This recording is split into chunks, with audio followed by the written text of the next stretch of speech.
أعوذ بالله من الشيطان الرجيم. بسم الله الرحمن الرحيم.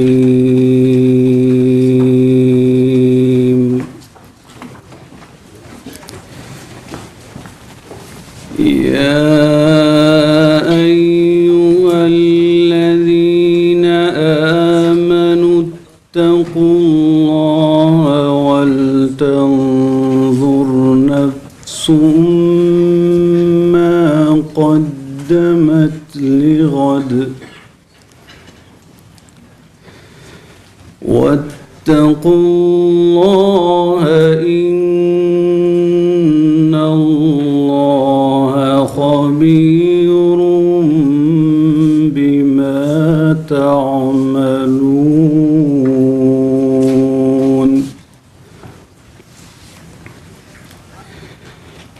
ولا تكونوا كالذين نسوا الله فأنساهم أنفسهم أولئك هم الفاسقون.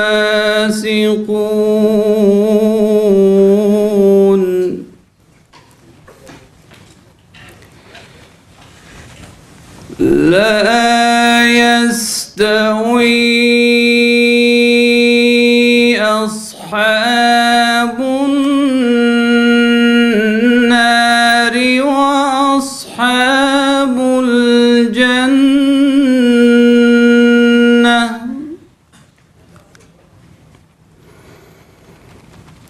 أصحاب الجنة هم الفائزون.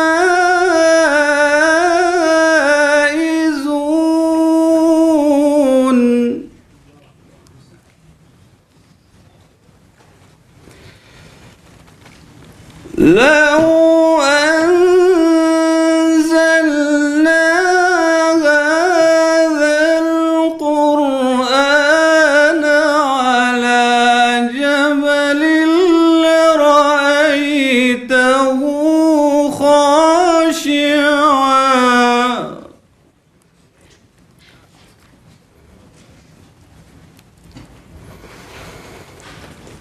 على جبل لرأيته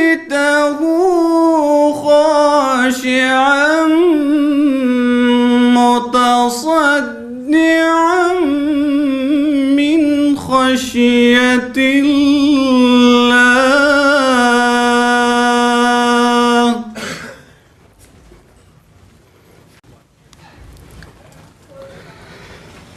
وتلك الأمثال نضربها للناس لعلهم يتفكرون.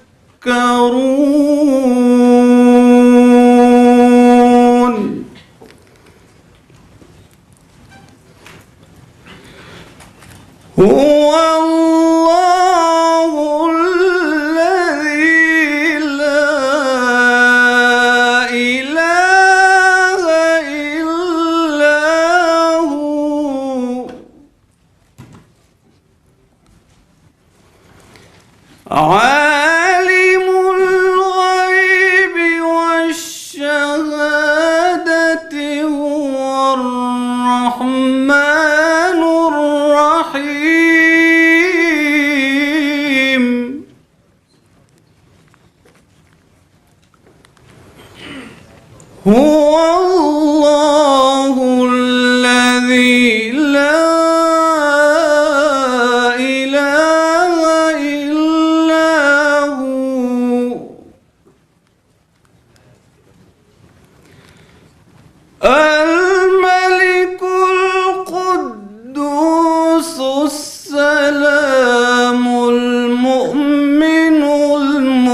سبحان الله عما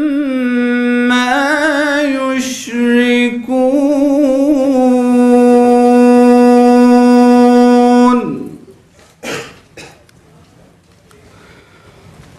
هو الله الخالق البارئ المصور له الأسماء الحسنى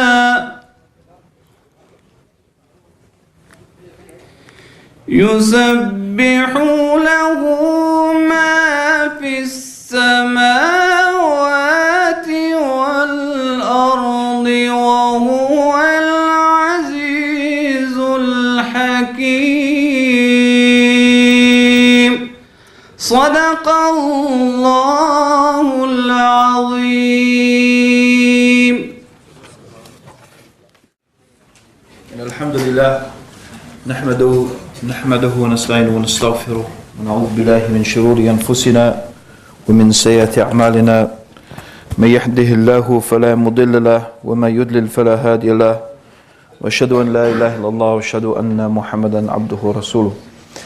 Begin by praising Allah, the one God. We praise Him, we seek His help, and we ask for His forgiveness. And we take refuge with Allah from the evil of ourselves and from the evil consequence of our evil actions. Whoever God guides, no one can misguide, and whoever God leaves to go astray, no one can guide. And I testify that God alone is worthy of worship, and that Muhammad is His servant and messenger. First of all, I would like to profoundly apologize for not being able to speak to you in Norwegian.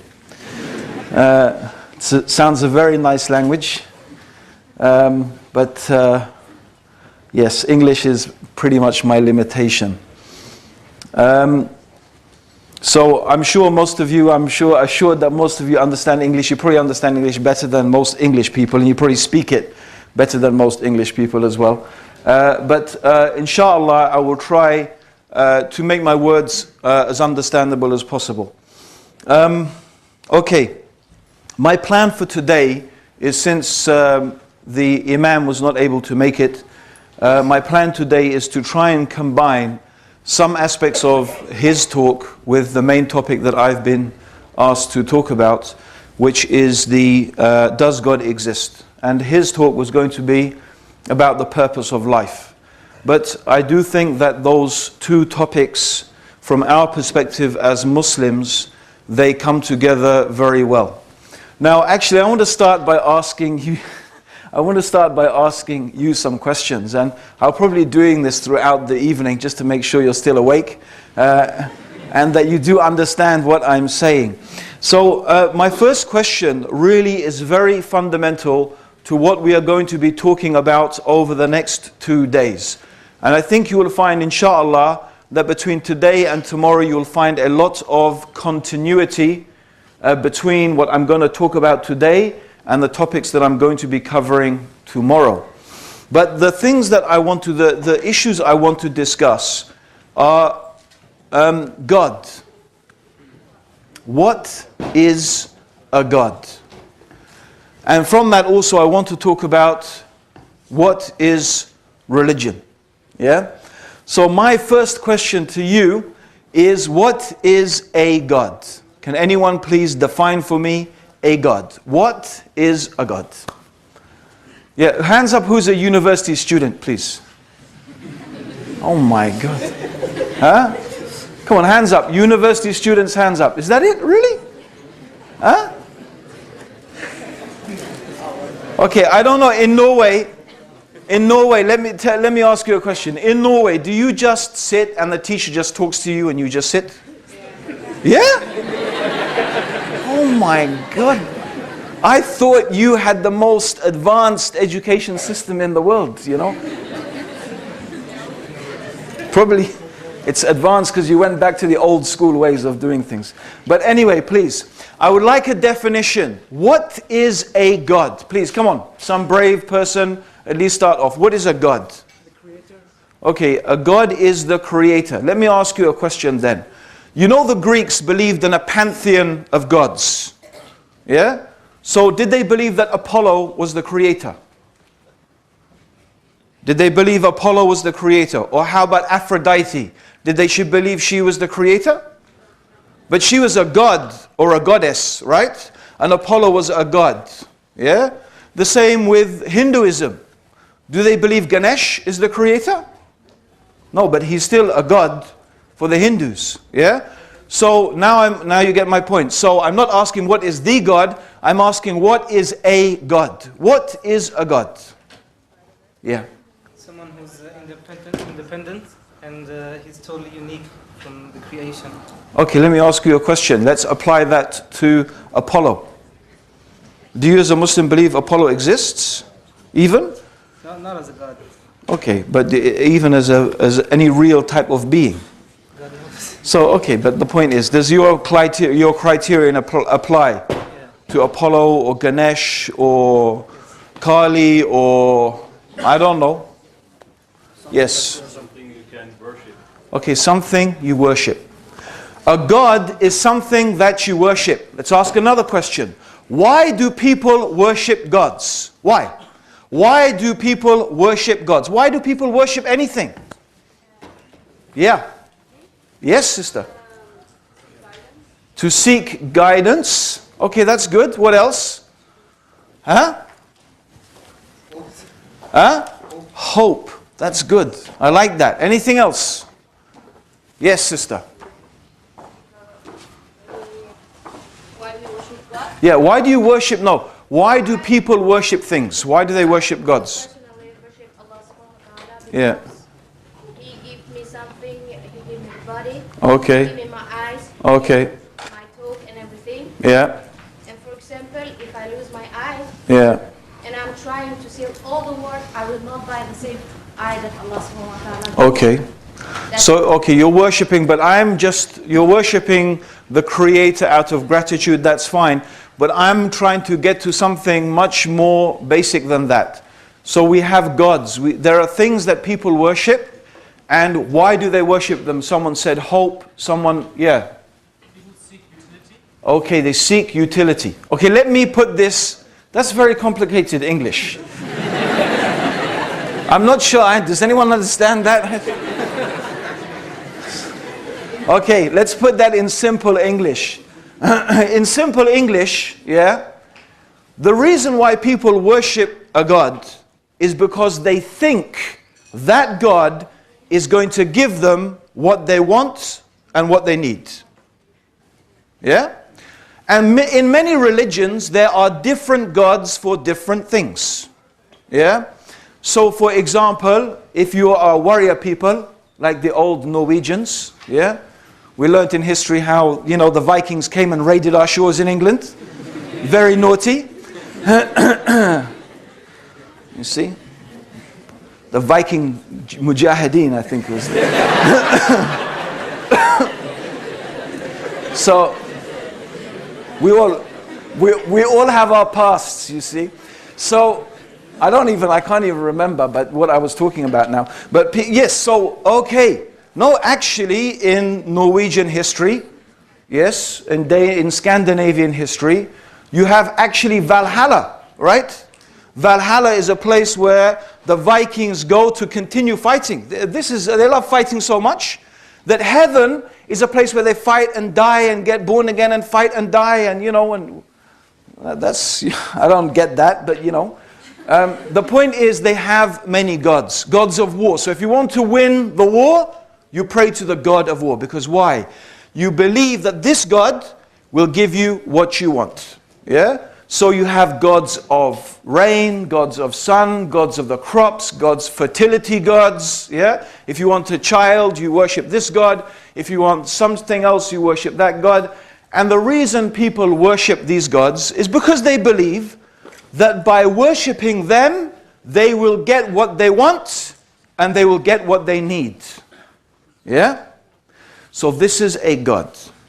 But let's extend this idea. This may be a bit revolutionary to think like this, but I want to extend this idea. I want to extend it from the point of view of what we could call the Islamic philosophy. Yeah? The way Islam sees and views things. If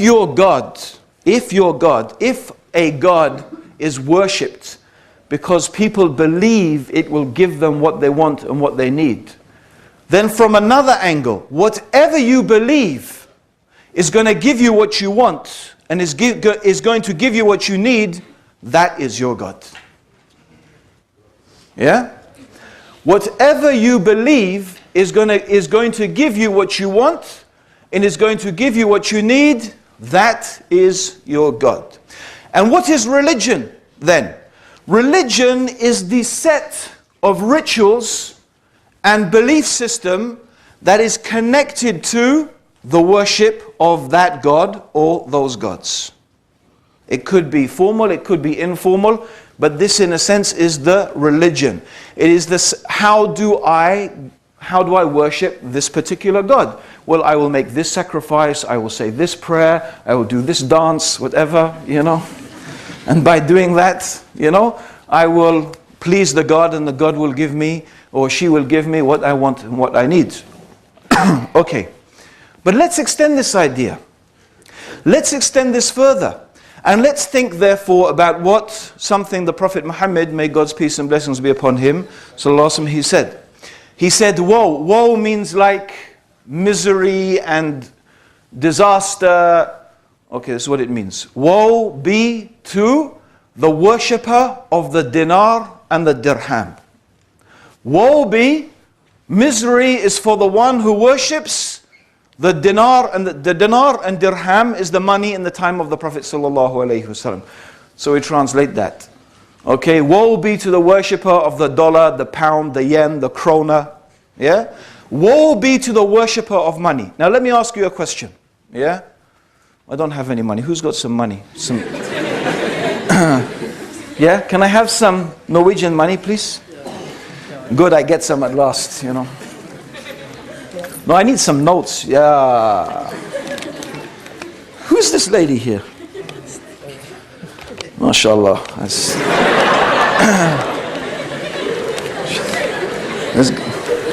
I think I don't know, is it bad? I think I'm going to show you this.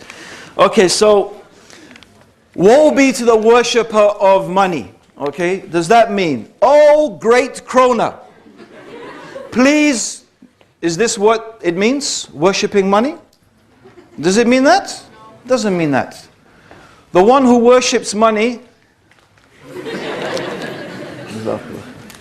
the worshipper of the money does not mean the person is praying to the money, literally, and worshipping it. Yeah? No, what it means is, woe be to the one who thinks that money is going to give them what they want and what they need in life. You put your trust in money. You put your hope in money. You put your faith in money. You think that money is going to buy you what you want and what you need, and money is going to make you happy in life. You are the worshipper of money. And money is your God. Yes? This is also therefore a God. It's also an idol. It's something that people worship. Why? Because they put their faith in it. They put their trust in it. They believe that this thing is going to give them what they want and give them what they need. We can go on. Yeah? Fame, beauty, yeah? Beautiful clothes, belonging to a particular part of society. I came myself from what we can call, I don't know if in Norway you have classes. Do you have like upper class and middle class? And no? You're a classless society here? My hotels, do you still have a king or a queen or anything like that here? Yes. Yeah, you do. Yeah, so you have aristocracy and same thing. Okay. So in UK as well, still we have a class, a society of classes. And I came from something what you could generally call the upper middle class. The upper middle class. Yeah? So my school, I went to a public school, which is a bit confusing in English. Yeah? When we say public school, we actually mean a private school. Yeah? So if you ever hear someone say, I went to public school, they went to private school. okay, in England. It's one of those funny things, okay. So I went to private school. I was brought up in a, upper middle class family. My father, and I will tell you more about this in my story about, how I became Muslim. But he was sent to Egypt when I was about 10 years old, and, to set up Barclays Bank in Egypt. Anyway, the point being is that at the same time, my school was a Roman Catholic monastic boarding school. Now, at home, we were taught certain manners, certain etiquettes, okay? And they had very rigid rules that we had to follow. And these rules included rules how to eat, how to drink, many things. I remember one of the great rituals of the British upper middle class is the dinner party. And I don't know if any of you seen that film Titanic. Yeah? What, sorry? There's all those good Muslims, okay? And, okay, I've seen it too, okay. And when, I don't remember the character's name, but when Leonardo DiCaprio is sitting at the, he goes to the, the upper class place and he sees this array, of spoons. You remember that? Knives and forks and spoons, and he sits there like, my God, what am I supposed to do with this? And the lady says, don't worry, just start from the outside and work in. Yeah? And really, that's what it's like. We had different glasses for different drinks. A red wine glass, a white wine glass, a water glass, a liqueur glass, different knives, different forks, different spoons. Each one has a different function. And you need to know these important functions of these important utensils. There is even a special way to butter your bread roll. So just in case you need to know one day, I will tell you the right way to butter your bread roll. Okay? Now the right way to butter your bread roll is you take your bread roll and you put it on your side plate. Then you take a bit of butter, and I don't know if you can distinguish British accents, yeah?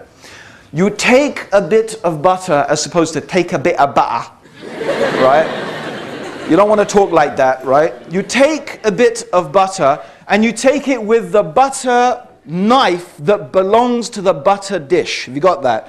And then you put the butter on the edge of your plate with the butter knife that belongs to the butter dish, and then you return that butter knife to that butter dish. And then you take your own personal butter knife, and you know that's your butter knife because it's the smallest knife, is the butter knife, right? And then you break your bread roll on the plate. Woe betide the one who breaks their bread roll up in the air. No, you break it on the plate and you keep it, and then you take your piece of butter with your own butter knife and you spread it. And the same people sit around the table saying, oh, we're not really religious in our family. Not really religious. But isn't that a type of religious ritual? It is, if you understand that it's all connected to the belief that if we belong or you belong to this class of society, it is a doorway to success and happiness in life. And so all of these rituals are connected with that. Right? So what I'm doing is I'm trying to deconstruct in your mind the narrow parameters that have already been constructed for you by your society. I'm doing something very dangerous, right? And in reality, if you want to know why people think Muslims are dangerous, okay, it's nothing to do with terrorism, it's nothing to do with jihad or these type of things. It's to do with the reality is that you have been socialized. You have been conditioned. You have been brainwashed by your society to think in a certain way, to react in a certain way, and to invest your energy, your mental, your psychic energy towards certain goals that the society has defined for you. And the dangerous thing that I'm doing tonight is I'm trying to divert you. I'm quite open about it. I want you to divert your energy from that to something else. Now that doesn't mean I want to create a chaotic society. No, I don't. I just believe that there are goals that are more worthwhile you investing your time and your energy in than the goals that the society has set up for you. Because the goals the society that has set up for us, by and large, I don't think Norway is different from Sweden, which is different from England, which is any different from the US of A. We have all one thing in common in these societies. Okay? The West, what is called the West. One thing that we have in common is that we are consumer societies. It's a society that is based upon the idea, the ideology. I would like to call it, please, now with my new definition I've given you, the religion, okay? The religion of consumerism. And the God that you are worshipping is the God of money and material success. So what your society tells you is that by having money, by having things that the money can buy, by being materialistically prosperous, through these things and by these things, you will be happy. And this is the definition the society gives you, by and large, of success. This is the religion of the West. It's not Judeo-Christian.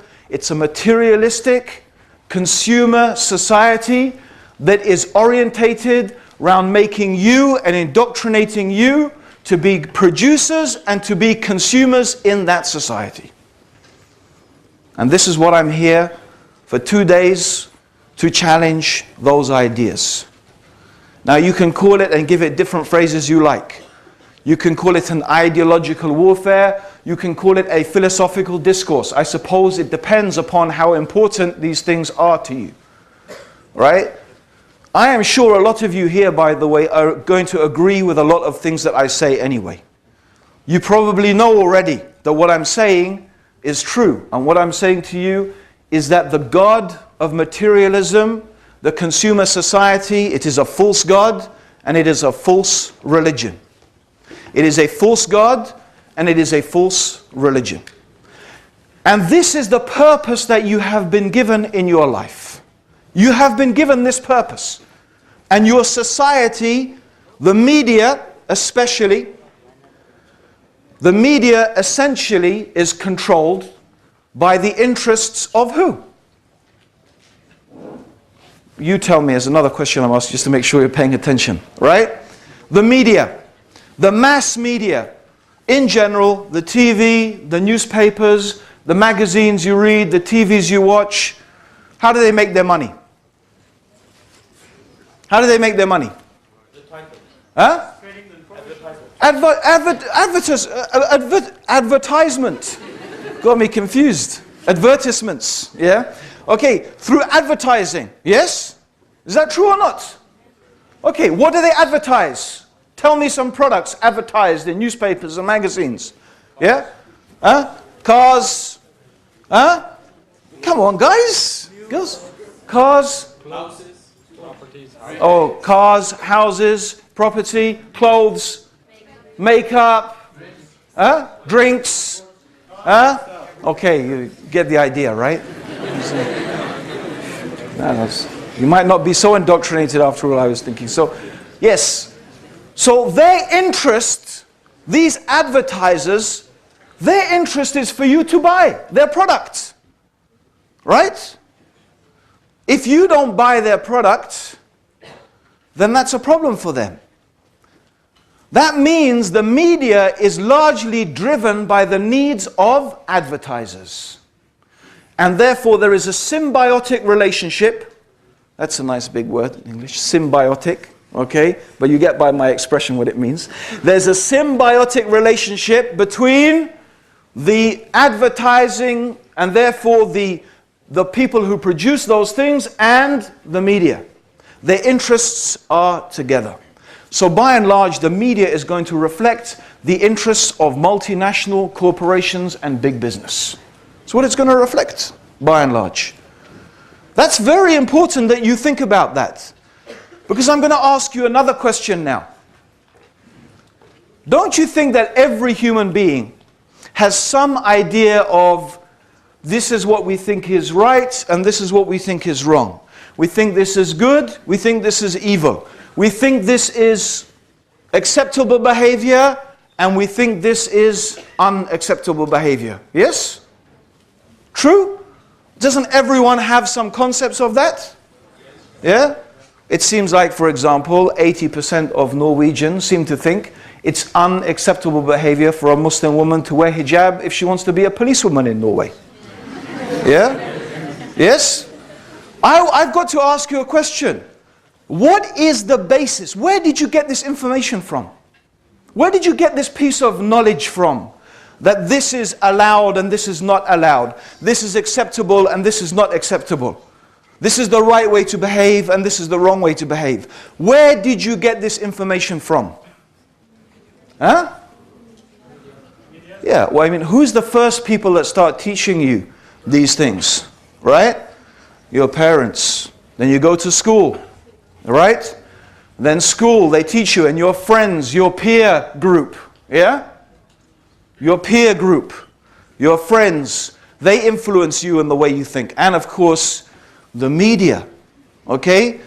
I think it's important to realize that who is trying to control the way you think and the way you behave? Who is controlling what you think is right and what is wrong? And don't you notice another thing?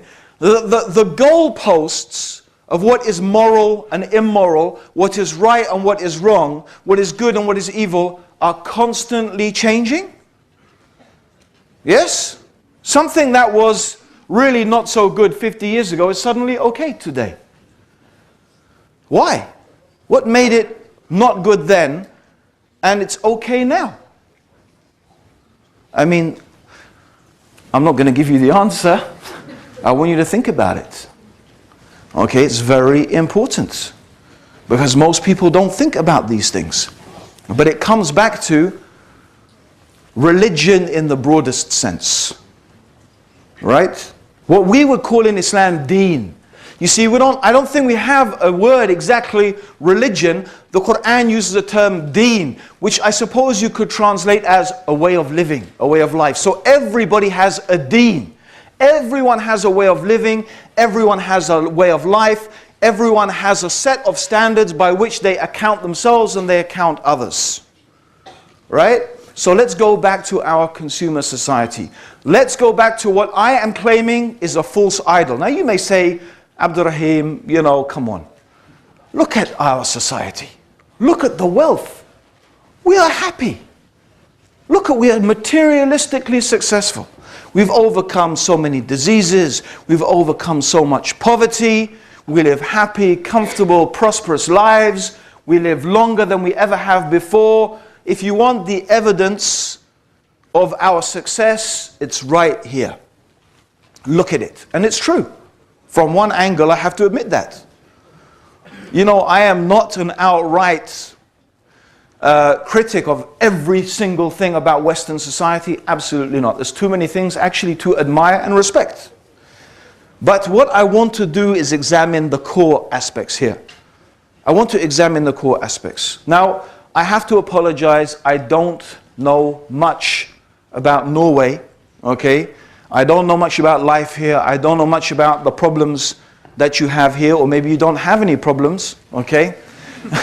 It's quite possible, okay? We heard so many amazing things about Scandinavians, But in England, believe me, and in America, I'm sure you will recognize there are too many problems.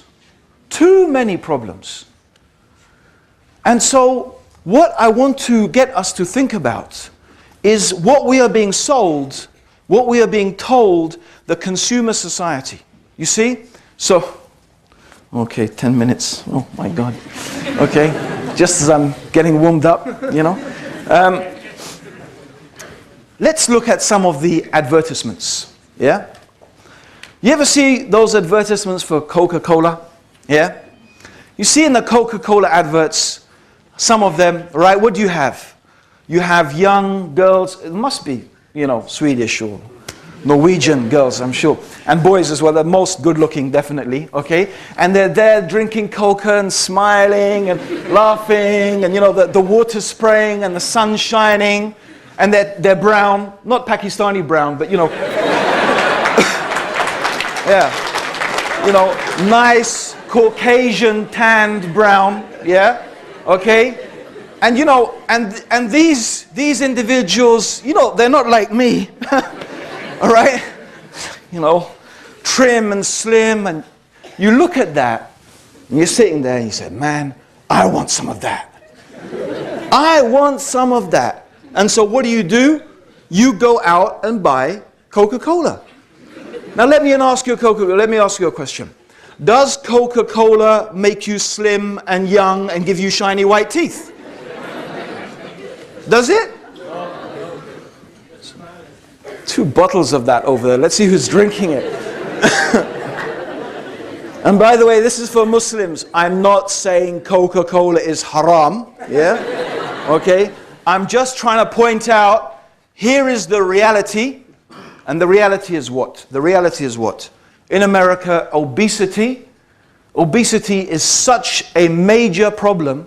And in UK as well, obesity is such a major problem amongst the youth that they are saying that for the first time a generation of kids are going to die before their parents. The single most major culprit are fizzy, carbonated, sugar-loaded drinks. The single most major culprit are sugar-loaded, carbonated drinks. More than anything else. Right? Also, saturated fat, high salt food, yeah? But now they're thinking of banning these advertisements. But what is Coke? You know, Coca-Cola symbolizes it. Coca-Cola symbolizes this whole consumer society. You know what it's called? Sex, drugs, and rock and roll. That's it. It is. Because if you want a phrase that summarizes the whole attitude, sex, drugs, rock and roll. That's it. You know what? You don't want to believe in this God and this paradise that's in the life to come, pie in the sky. If you want to have fun, you need to have fun right now. This is the time to have fun, right? We had the atheists in England, now they're putting advertisements on the buses. There's probably not a God, so just enjoy your life right now, right? And you know, it ties in so nicely, doesn't it, with the materialistic religion. It ties in so nicely. Buy this car, have this. And look, if you look at the advertisements, I'm sure it's not any different. What are they selling? Are they selling you a product? Do they list the qualities? Our car has this efficiency, the engine. I mean, sometimes they do, but most of the time, you know what they're selling you? They're selling you an emotion. It's emotional appeal. They want you to buy based upon emotion, right? As I was saying to one brother today, why do you buy a Mercedes? Why have you got a Mercedes?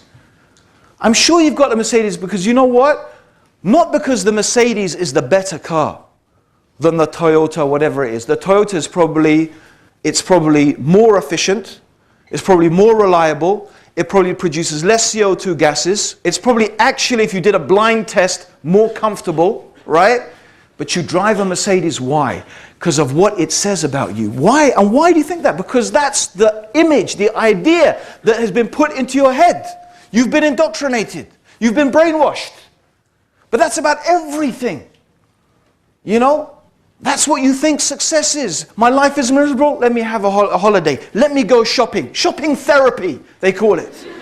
Shopping therapy. And now we have the biggest depression that's hit the world since the 1930s. What is the reason? Because people are spending too much and getting into too much debt and too much. And what do they tell us to do? The solution is go out and spend more. Spend your way out of... It's madness. And, oh, we haven't even mentioned, by the way, what's happening to our planet in the process. Right? We forgot that. Sorry. Yeah, we forgot the fact that we are polluting the atmospheres, destroying the ozone layer, causing huge amounts of carbon emissions. We generate so much rubbish, we don't even know where to bury it. Right? We waste so much, and we're still not happy. We still consume more. More and more and more. You see, the question is, does it really make you happy? Does all of this stuff really make you happy? This is the question. Is it really true, the equation, wealth equals happiness. Is it really true? This is the question I'm asking you. And my claim is no. Think about it. I want you to think about something else. Okay? And forgive me, I'm going to go on just a little bit into our prayer time. It's okay. We can delay it a bit. You know, I remember seeing a documentary on the TV in UK. And it was about raves. Do you remember raves? Anyone heard about raves?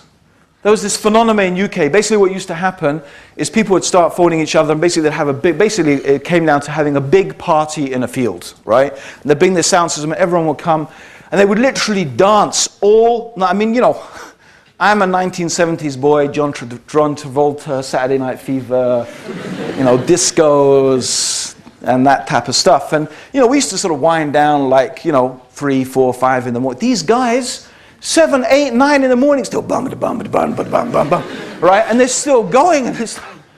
And this guy, they're interviewing this guy, and he is totally drenched in sweat.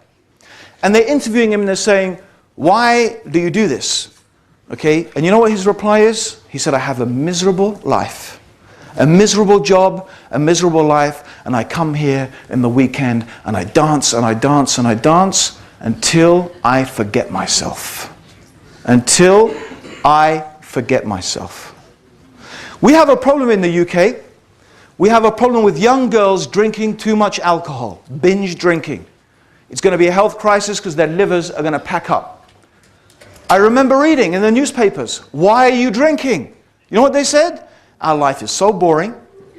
Our life is so boring, so miserable. The only thing that gives us a bit of relief is unabated hedonism. Hedonism means just indulging sex, drink, well, sex, drugs, and rock and roll. It's the only thing that gives us a bit of relief. Now, does that sound like happy people? Does that sound like happy people? It doesn't sound like people who are happy.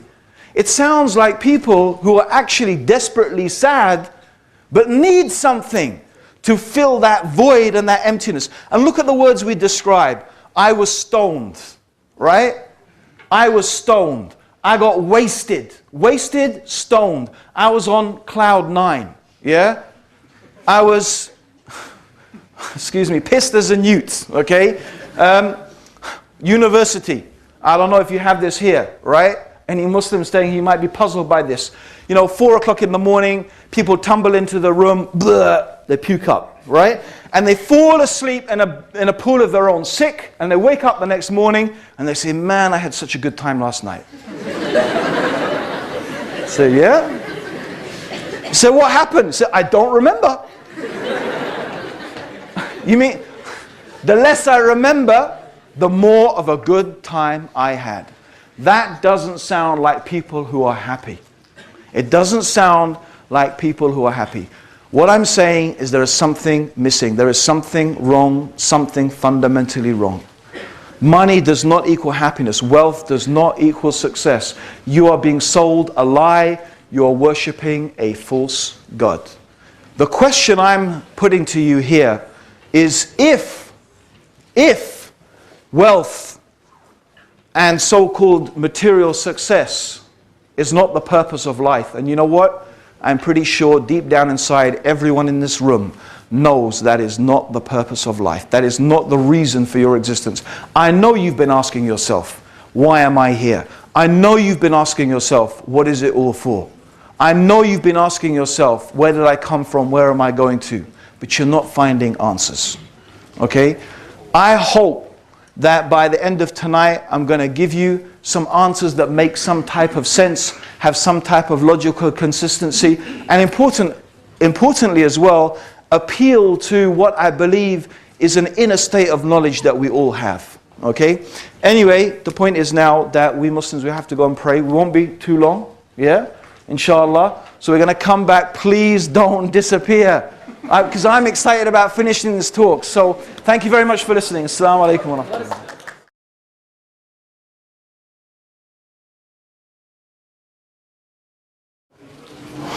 Okay. Question time for you. Hands up who can give me the answer. Okay. This, what's this called? In English, please. What's it in Norwegian? See? Ere? Yeah? Is that right? Yeah. Ere. So this is called ere. Yeah? And what's the ere for? What's it for? To listen, yeah? To hear and to listen. Well done. Give yourself a round of applause. Yeah. Come on. Okay, next question. This. What's that called? Nesa? I love Norwegians. Nice. Nesa? Okay. And what's the Nesa for? Actually, you know the ear, by the way, the ears, it's for hearing. What else does the ear? It's a very valuable thing. Balance. Well done. Yeah. Okay, the nose is for smelling. And what do we call these? Norwegian, please. I want to learn some.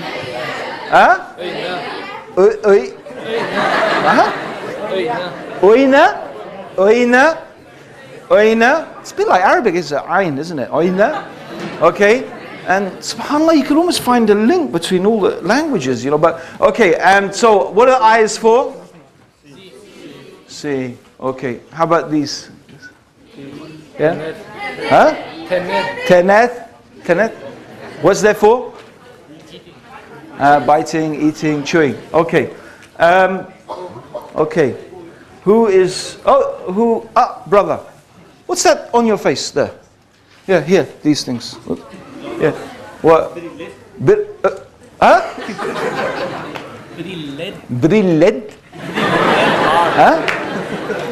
Brillere. Yeah. Oh, brillere. I'm not even going to try and say mist off. No, I'm not even going to try and say it. Okay. And what do they do, bro? What do they do, those glasses of, there's brillere. Yeah, brillere. I can't, anyway, I'll have to write it down. What are they for? They make me see better. They help you see better. Yeah? Okay.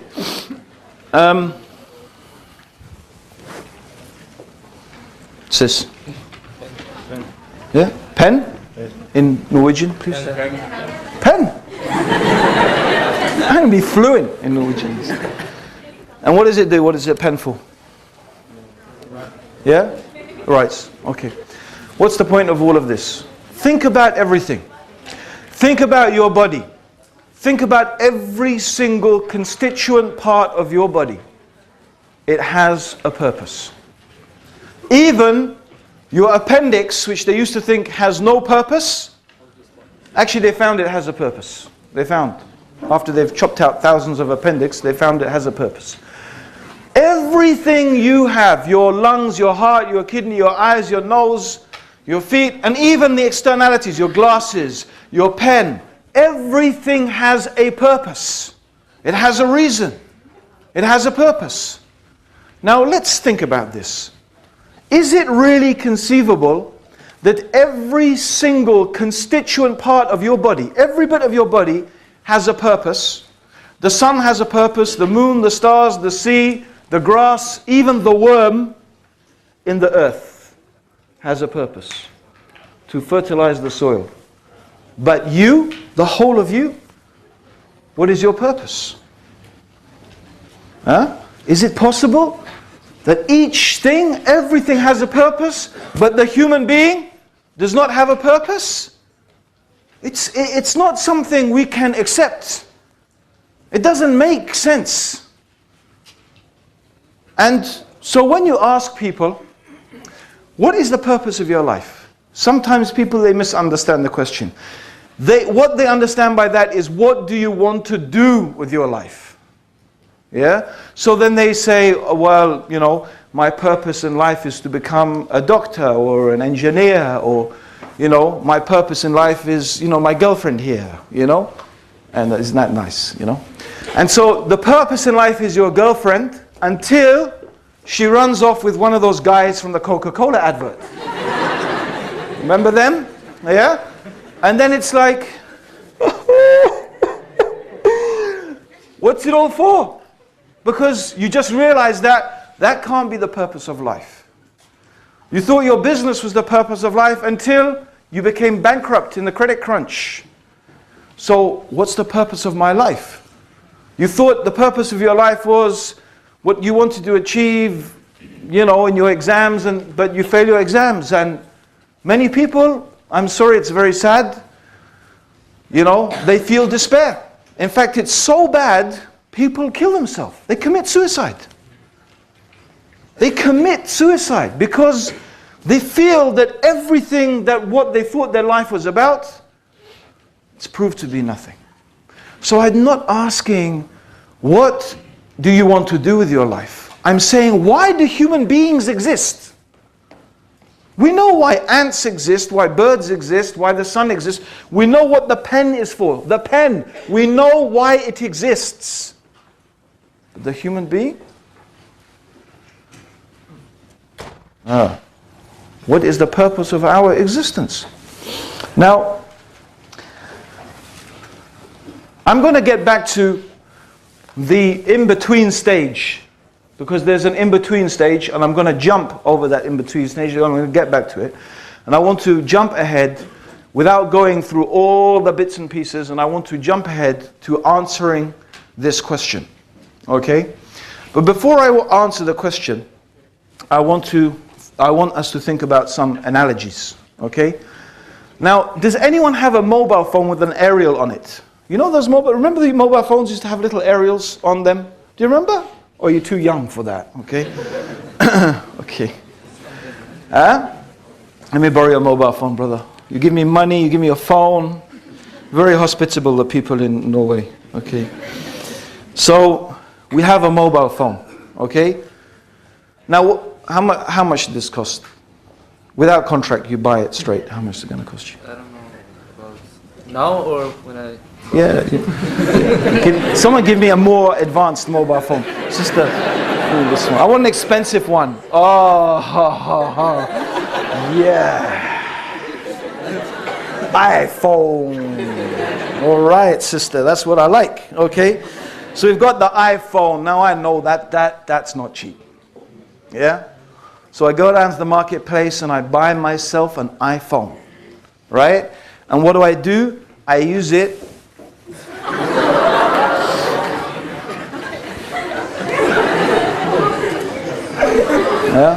I bought myself a nice armpit scratcher. Yeah? And I used the mobile phone. I spent £600 or how many kronas? Yeah? Kronas? Yeah? How much? 6,000 kronas to scratch my arms. Right? You know, there's a reason I'm mentioning this. Jazakallah khair. Thank you. Okay? Don't watch that now. You know, that's... You can eBay it. You know, Abdur-Raheem scratched his armpit. There's a reason why. Because I know some of you today, maybe you're thinking, look, you know, it's all very nice to talk about, you know, the materialistic society, but, you know, I'm enjoying my life. You know, it has use, it has benefit, right? And my comparison is, most people's life is like taking a 6,000 krona mobile phone and using it to scratch your arms, your armpit, right? Yeah, you can give some use to it. You can give some use to your life, but is this really what you have been created for? And unlike a mobile phone, you are not an inanimate object. Okay, there is much more complexity to the human being. Okay? So that mobile phone, I spent 6,000 kronas to scratch my armpit. Most of us would agree, this person is a fool. I mean, either you got too much money, right? And too little sense, right? Or you really are a fool. I mean, that's a waste. That's a really criminal waste. Okay? And another thing I want to think about, okay? When I get my shiny, nice new iPhone, and I know most of us, we have a familiarity with technology and so on and so forth, but I remember when I first got my first mobile phone, actually for many years I refused to have a mobile phone.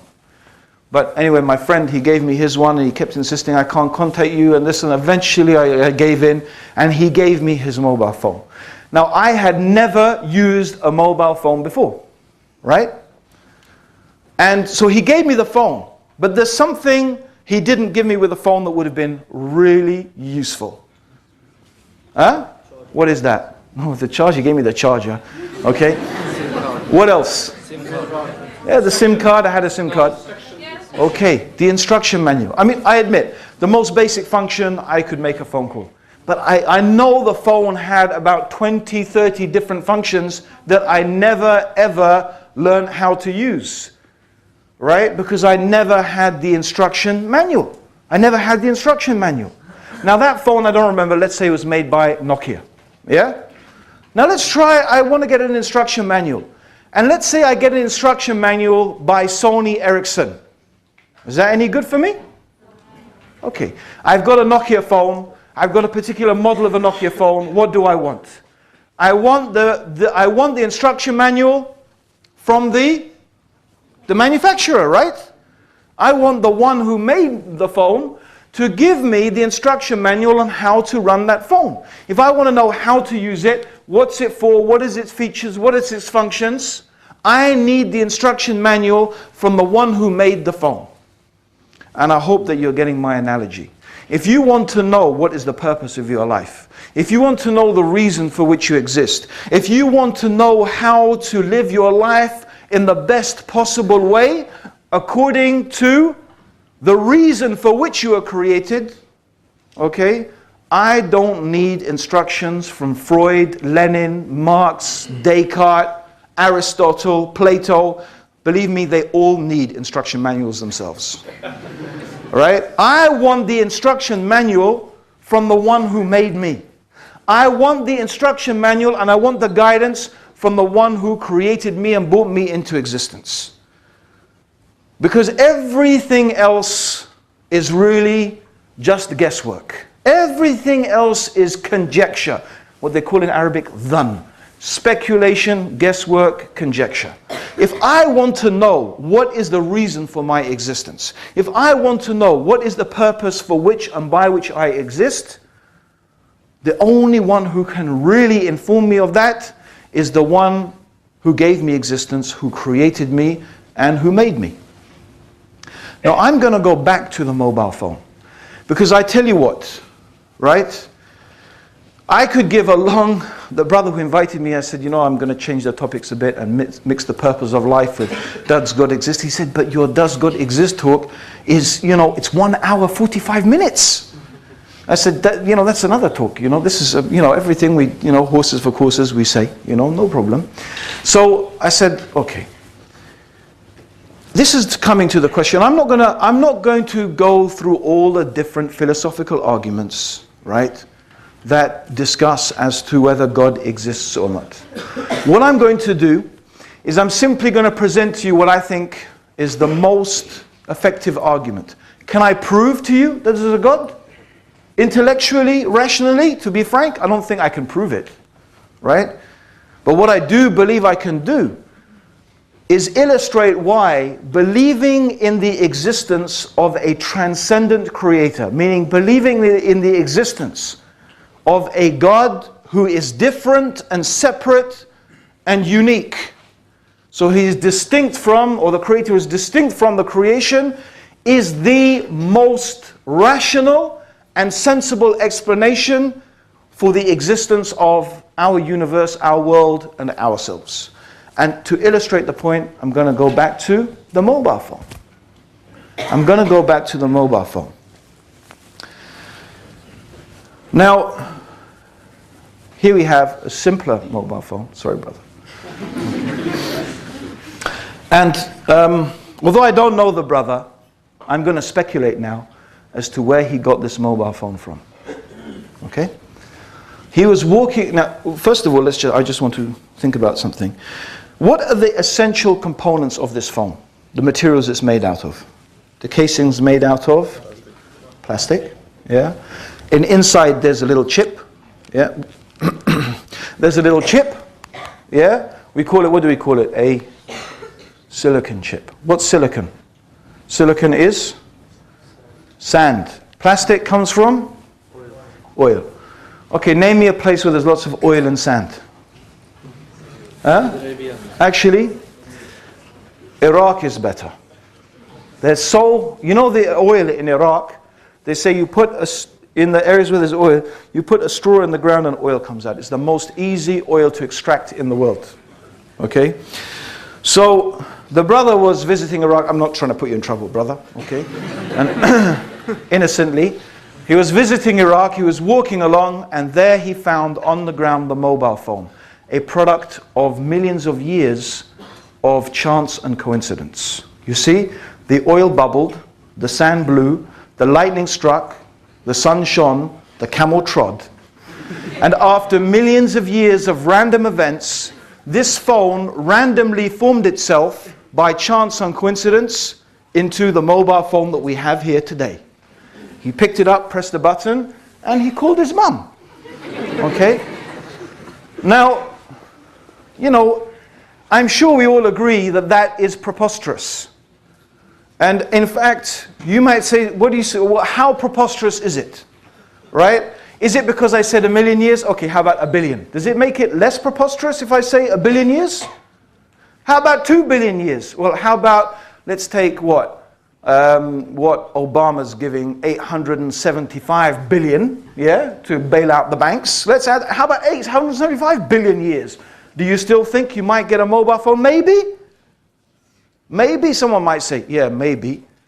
Right? And this is the thing, you see.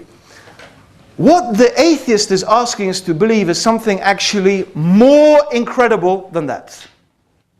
More incredible. Because the most basic living cell is much more complex than this mobile phone.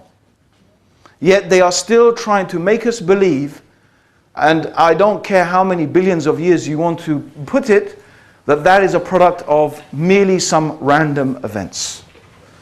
In fact, if we look at the universe itself, if we look at the mechanisms through which and by which the universe exists and continues to exist, they are even more complicated and complex than the biological processes that exist on our earth.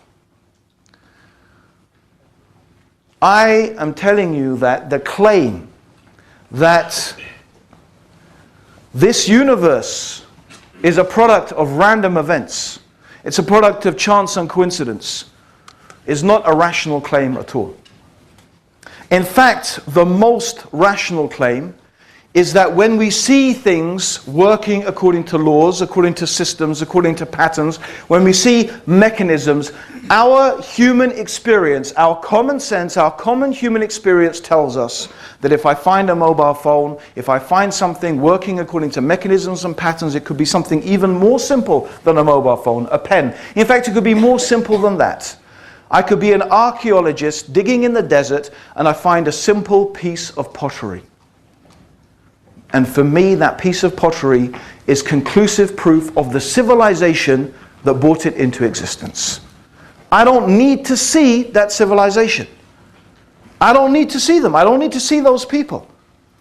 But the existence of that is proof of the intelligence that brought it. In fact, I can examine it and tell you many things about that civilization just by examining one piece of pottery, which is a lot less complicated than a mobile phone.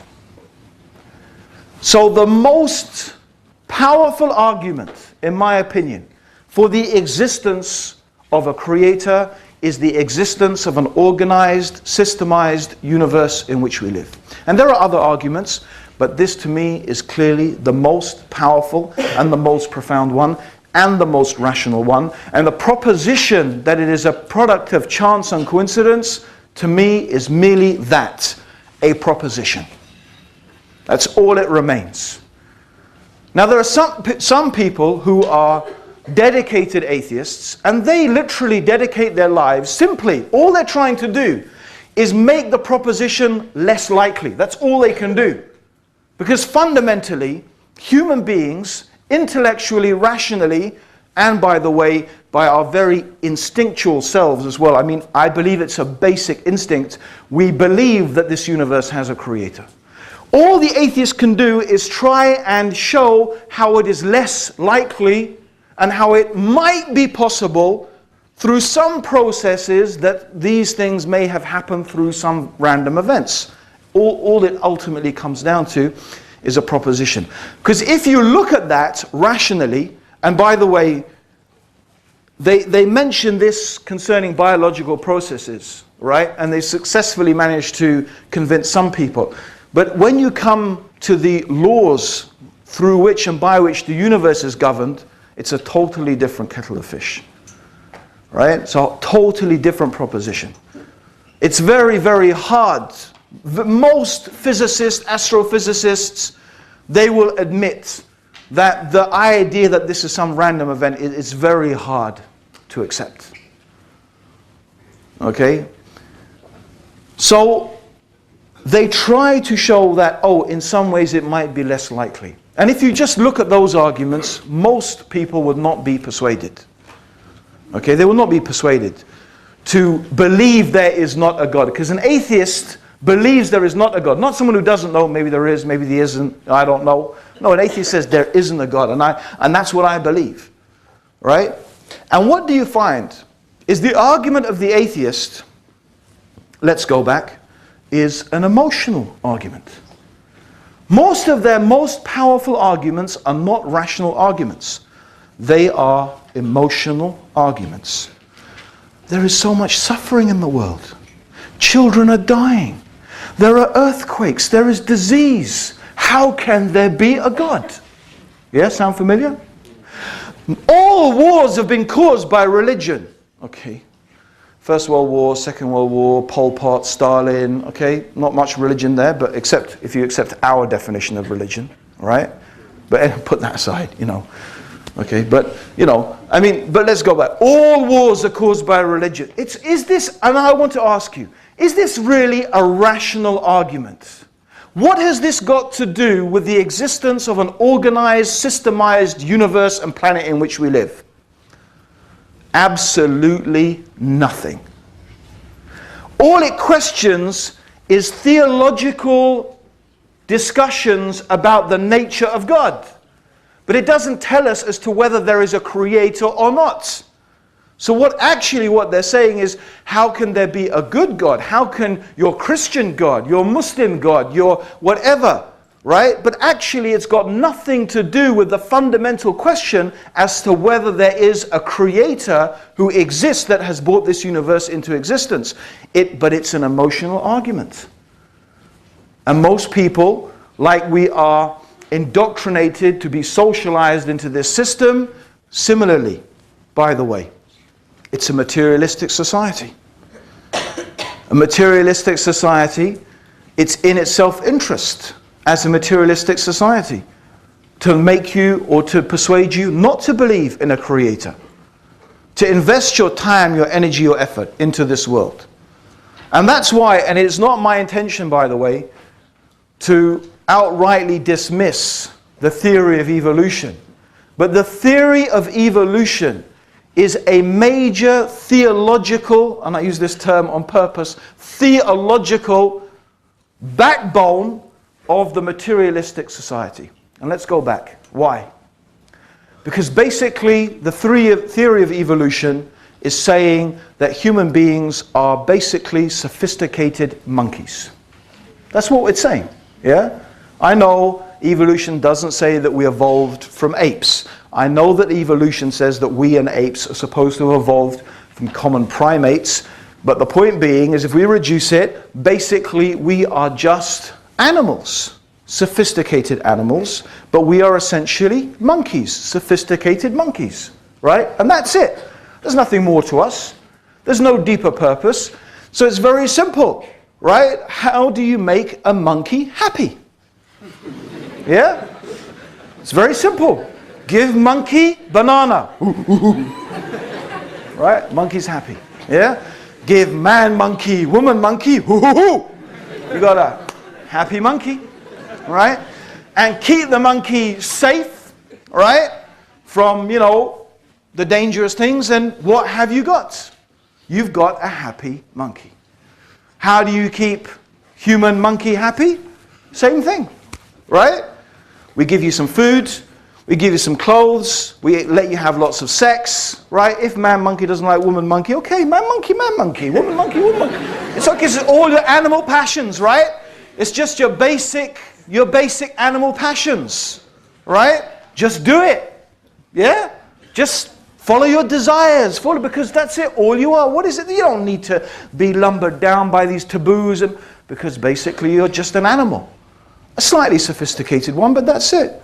So that links up very nicely with the whole consumer philosophy. If you think science is merely some dispassionate examination of the facts, you need to think again.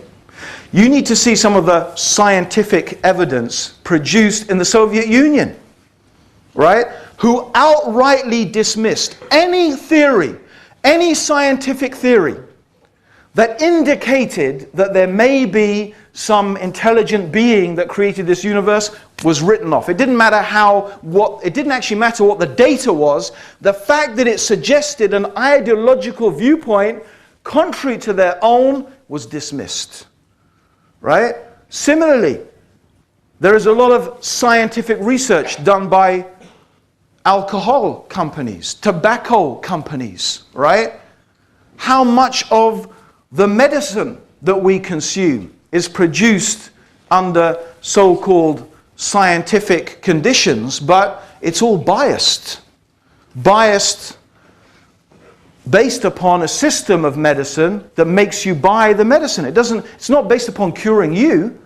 No. In fact, it's in the interests of these multinational medical companies for you to be ill, because as long as you're ill, you'll keep taking their pills.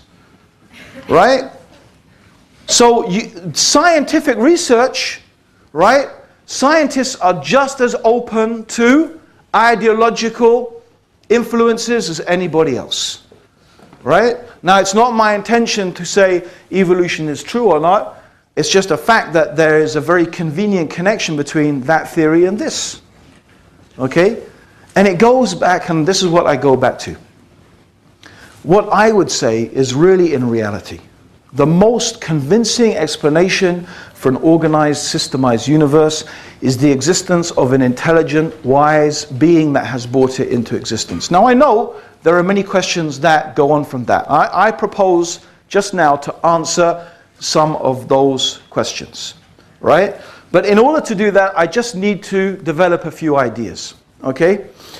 Let's agree, just for the sake of this discussion, that yes, the universe works according to laws, it works according to systems, it's very difficult, and I could go into some details of those things. We could talk. Let's just briefly mention some things like the alternation of the night and the day. It's very interesting. The Earth spinning on its axis once every 24 hours. I want you to imagine the Earth spins very, very slowly on its axis.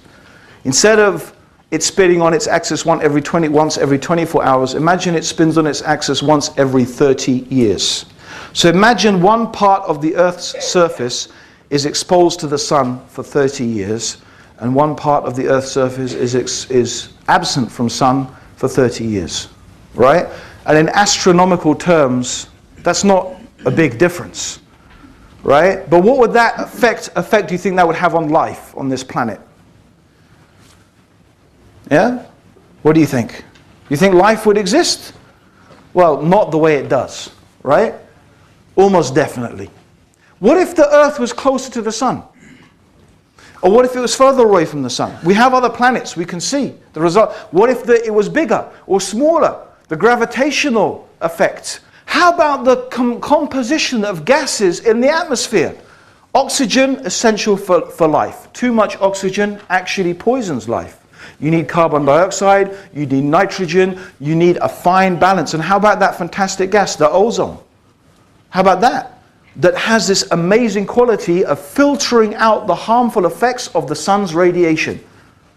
What if that wasn't there? We'd all be nuked by the sun's radiation, right? I mean, what an amazing balance, an amazingly fine balance. You know, if you compared the Earth, if you shrunk the Earth to the size of a snooker, a billiards ball, you know, billiards ball, right? The earth is smoother. And this is just concerning some things. If we actually started to go into the whole way the universe is constructed, it becomes even more amazing. So we have a question. The question is, how did it happen like that? There must be some intelligence behind it. There must be some creative power behind it. But this question leads us to ask something about the nature of the universe and this being, or these beings, because it may not be one being. We accept that. Okay? So let's ask the question. Did the universe create itself? I'm asking a question. Do you ever get something coming from nothing? You don't. That's our universal human experience. You don't find something coming from nothing. It didn't create itself. It didn't come from nothing. And we're not the creators of it. So the universe must have a creator. Now, one thing we can presume logically, rationally, is the nature of the creator must be different from the nature of the creation. Why? I'll tell you why. The reason is because if the nature of the creator is the same as the creation, then, well, that's not the creator. That's just more creation. And then we still ask the question, well, who created that then? And you've probably heard this question. If everything needs a creator, who created the creator? Yeah? You heard that one? Yeah? It's actually another silly argument, right?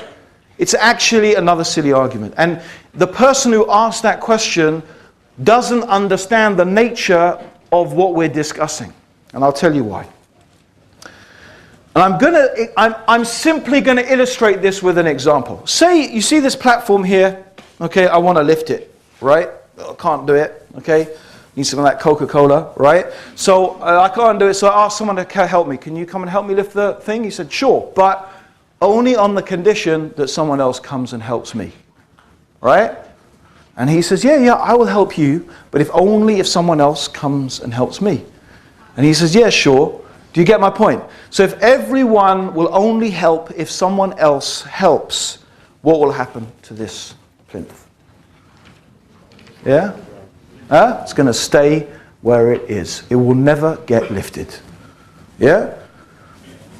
Let's just use that analogy and go back to our universe.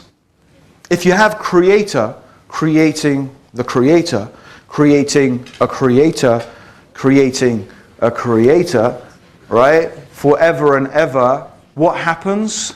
You never get anything created. You don't get the creation, right? That's why logically we can presume that a limited, finite, temporary universe must be created by a being whose nature is different. So if the nature of the universe is that it is limited and temporary and finite, then the nature of the creator must be that the creator must be infinite, self-sufficient, and eternal.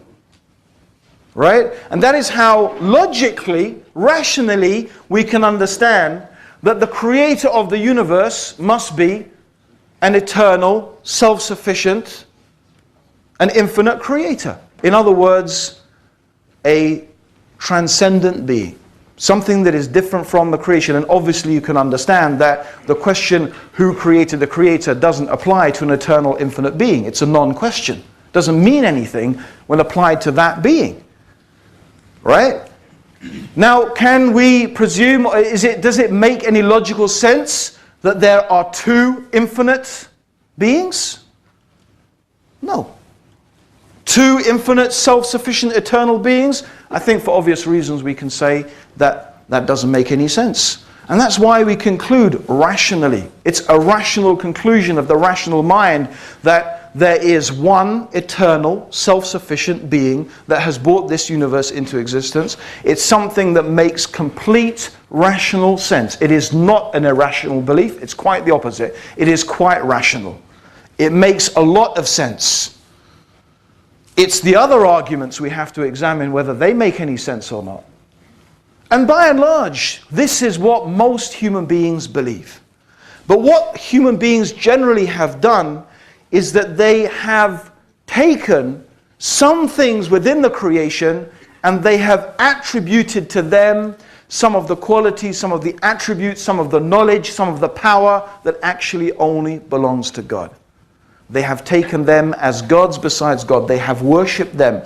They have deified them. They imagine that they have the power. They imagine that they have the strength, the capability that only indeed the Creator has. Now, that is one rational proof that we can use in order to show rationally that there is a one transcendent God. And actually, I challenge you to find me a religion that teaches a concept of God like that, except Islam, that doesn't compromise it. Now, you may say Christianity, but I'm sorry, Christianity doesn't fit the bill for one simple reason. Christianity claims that Jesus is God. And Jesus ate food, he breathed air, he was born, he died, meaning he was finite, needy, and limited. Something by definition can't be finite and be infinite at the same time. Something can't be needy and be self-sufficient at the same time. Something can't be temporary and eternal at the same time. That is the very definition of impossibility. It's not a paradox, it's an impossibility. You can never prove an impossibility. You can believe it if you want. You can believe an impossibility if you want. But then on what basis can you justify believing in such a thing? And by the way, that goes for any religion that claims a human being is God. Or any religion that says the universe is God. Then, okay, bring me your proof, your argument. Based upon what do you say that? So the point is that the rational mind will conclude this. This is what the Quran teaches about God. This is what Islam teaches about God. Essentially, this is exactly what the Quran teaches about the Creator of the heavens and the earth. Now, there's something else I want to get to. Because I don't believe that the rational argument on its own is a conclusive proof. But I think it's pretty much conclusive. But I don't think it's absolutely conclusive. I think you need to combine that with some other things. And there's two other things you need to combine it with. One I'm going to talk about right now, and the other I'm going to be touching upon it tomorrow. Okay? The first thing, but what I want to talk about today, and this is where I want to finish, and we'll go to question and answers, is another type of proof, another type of evidence. Now let me ask you again to think about something, right? Imagine this is red hot. Yeah? Red hot. Yeah? If I give it to you, brother, right, and it's red hot, yeah, what are you going to do? Yeah, you see, here's the difference.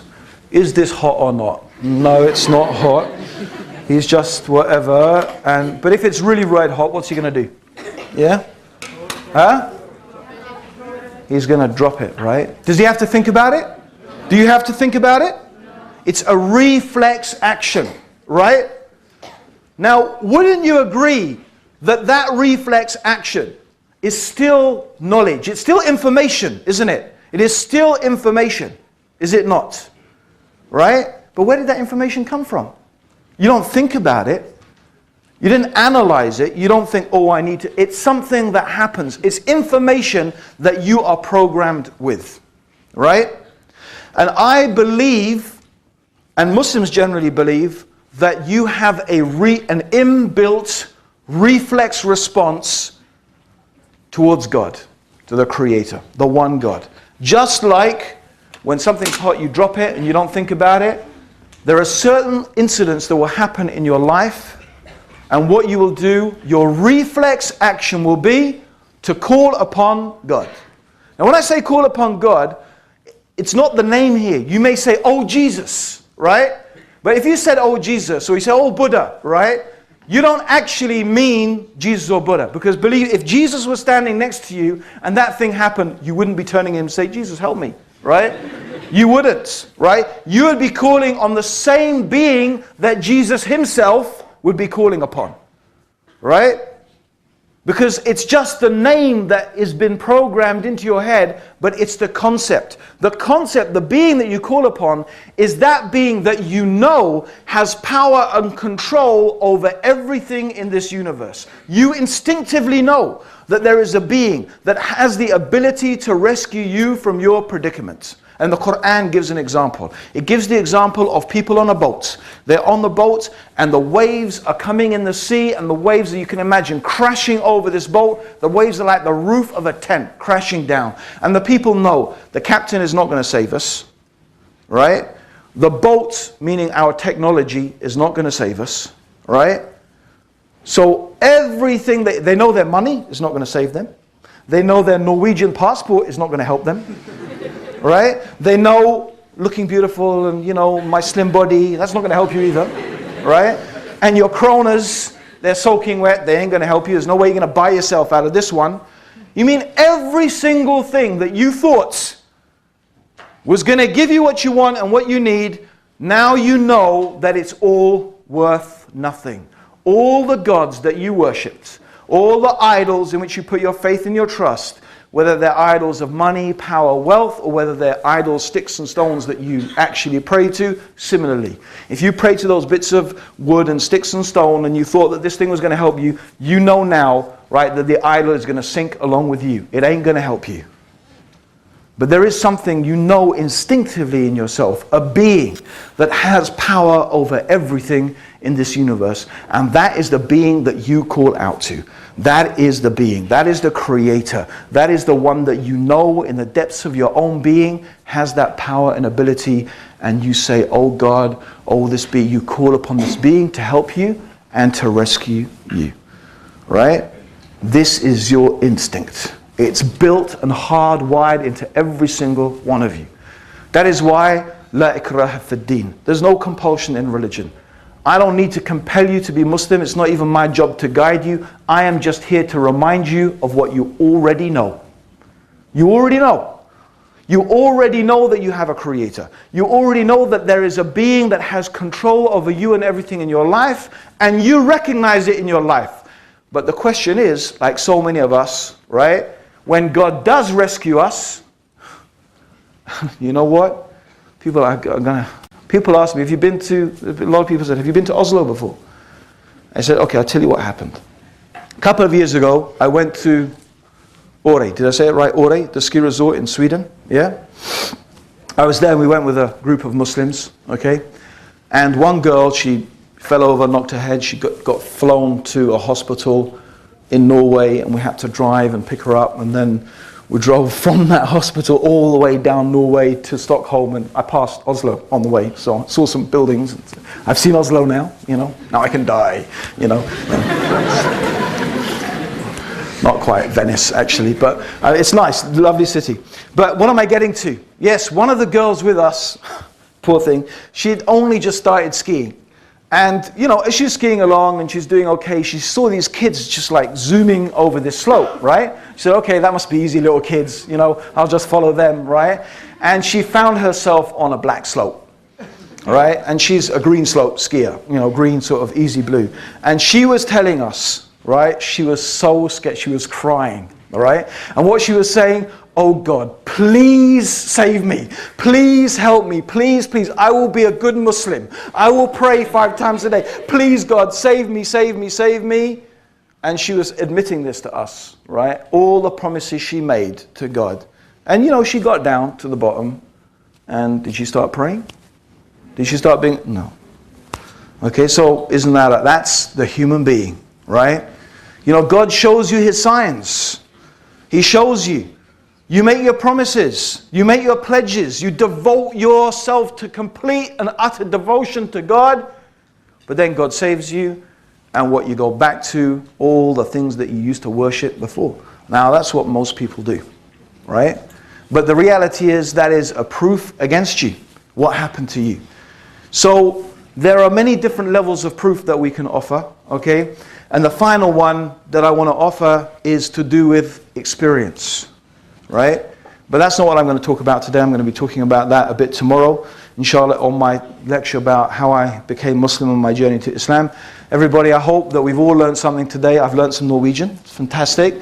And I hope you've learned some things as well. It's been a real pleasure. You've been fantastic. Thank you very much. Assalamu alaikum. Jazakallah khair.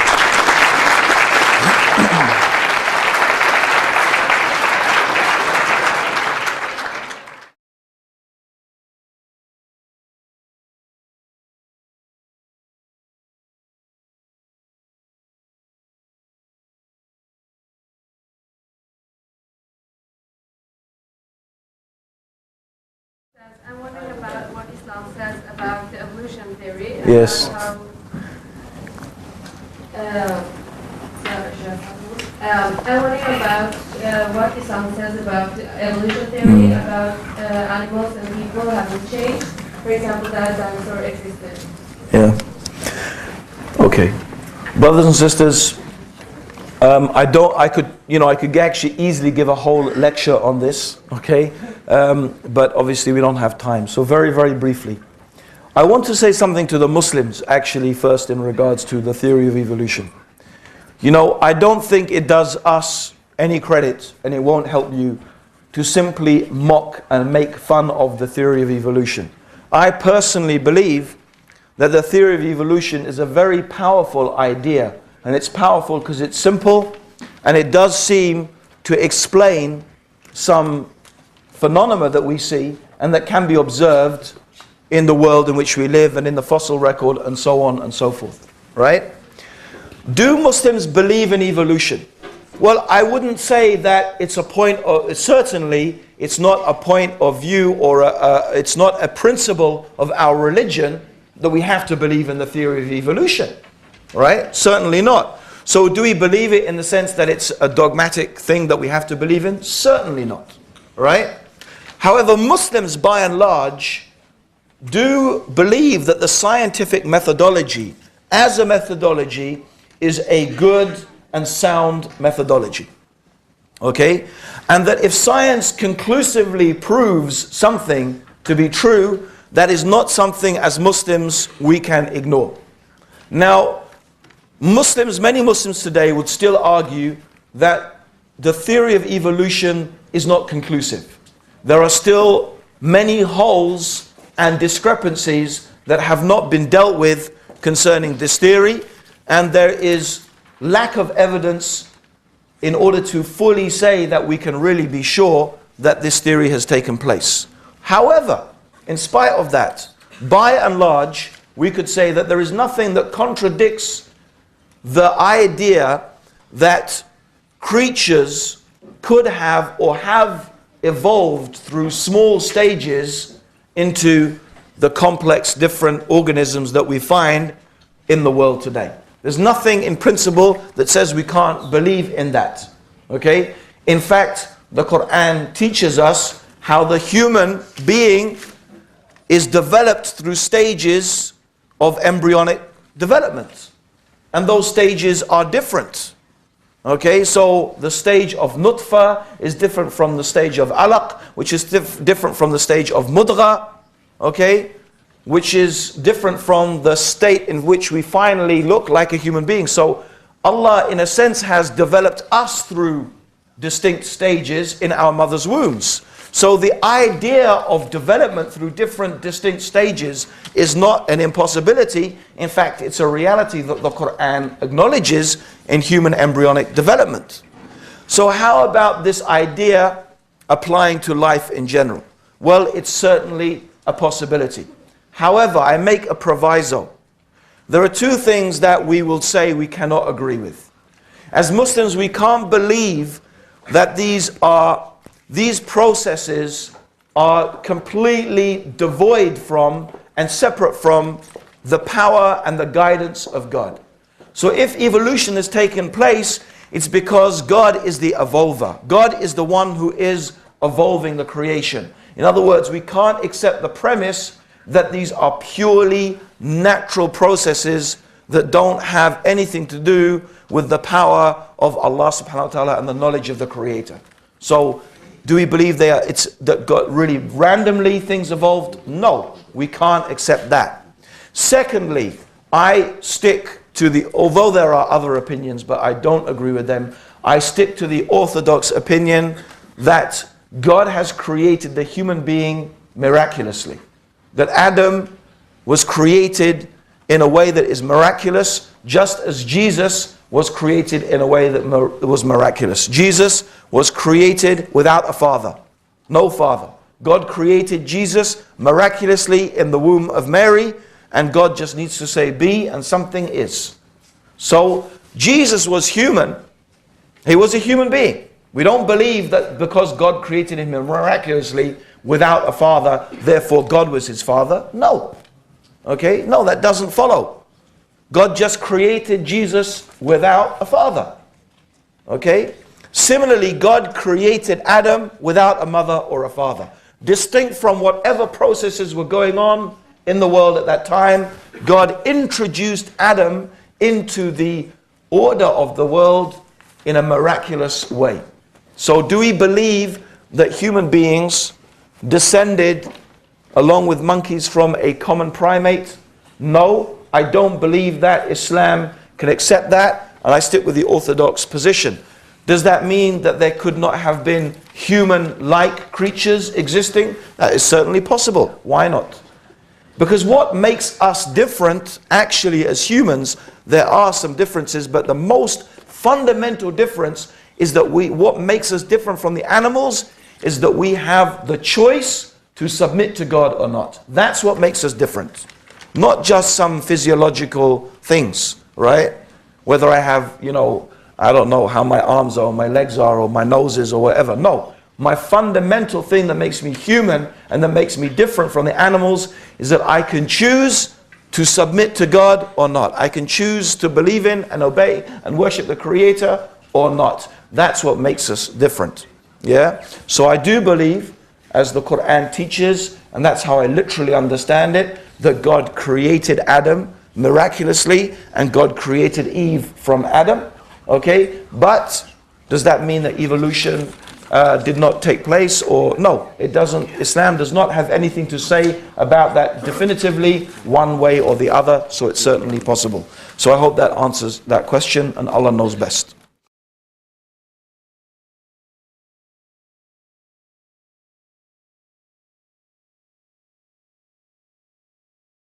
Okay, heaven versus hell, believers versus non-believers. If God loves all humans equal, why do Muslims say that only believers get a seat besides Allah in paradise? Okay, you see, I'm guessing that the person who wrote this question is either a Christian or used to be a Christian, right? Because a Muslim would not say that, right? Unless it's a Muslim who knows more about Christianity than Islam, right? That there's a lot like that. Because there's nowhere that Allah says in the Quran that God loves all human beings equally. It doesn't say that. Okay? And this is actually, the Quran says the opposite. Allah loves the people who are good and who are obedient to Him and who are sincere to Him, So Allah loves the sincere, the mukhlisun, right? The sincere people, right? And Allah clearly says, okay, inna Allah la yuhibbul kafirun, muflihun, whatever the transgressors, the sinners, they have choices. Shall I take this way or do I take that way? Shall I obey God? Shall I disobey God? So based upon those choices, right? This is how God makes judgment. But the opportunity, right? God is going to judge us all justly. God is completely just. Right? And God will judge us according to the opportunities we had and the decisions that we made. We may have different opportunities, but still, we made those choices, and based upon those choices, Allah is going to judge us. Now, some of us may be less intelligent than others. Some may be, but that's not what's important to God. Not how we dress, not how we, when I say not how we dress, I mean, okay, not walking around naked or not, okay. I mean whether we have designer clothes or... So the point being is that ultimately we have choices that we have to make, okay. And God is going to judge us based upon those choices that we make. I want to make a very important point as well, brothers and sisters. The other important point is that you know, it's not for you or for me to judge people, right? Okay? I mean, in a way we do. If I see someone doing something evil, right, selling drugs or stealing or raping, of course I make a judgment, yeah? That's a wrong thing and that person should be stopped and that person should be punished, right? But what I'm saying is we can't look into the hearts. We look at what people do on the outside, but we can't look into the hearts, right? You may not know that the person you're looking at and you're condemning may be better than you. They may be a better person than you, right? They may have more sincerity. Maybe they don't know what you know. Maybe they don't understand. Maybe they have some problems in their life that you can't possibly even. So what I'm saying is, brothers and sisters, you know, we should not be judgmental. Even about people who are not Muslim. It's not that simple just to be judgmental about them, right? You're not the one to say, this one's in the hellfire, that one's in the paradise, this one. No. Allah, alhamdulillah, Allah didn't even, you know, it's not us to do that. Yeah? So we shouldn't have that. This is a very dangerous type of attitude to have. And it's quite easy to fall into that type of mentality. Right? So, you know, we shouldn't have that attitude. Our attitude should be of compassion, of care, of kindness, of concern. You know, we believe that Allah has given us a guidance as to what is right and what is wrong. So we should try to guide ourselves and others in the best way that we can to what we believe is right and away from what is wrong, right? But we shouldn't be judgmental about people, right? Okay, so this is something I really ask you please to, you know, subhanAllah, one scholar, one wise man, he said, blessed is the person who is so busy looking at his or her own faults that they don't have time to notice the faults in others.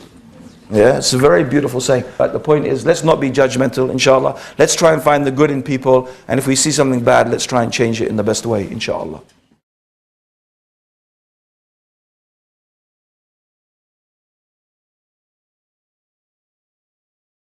Okay, Salam. Can you explain about La ilaha illallah?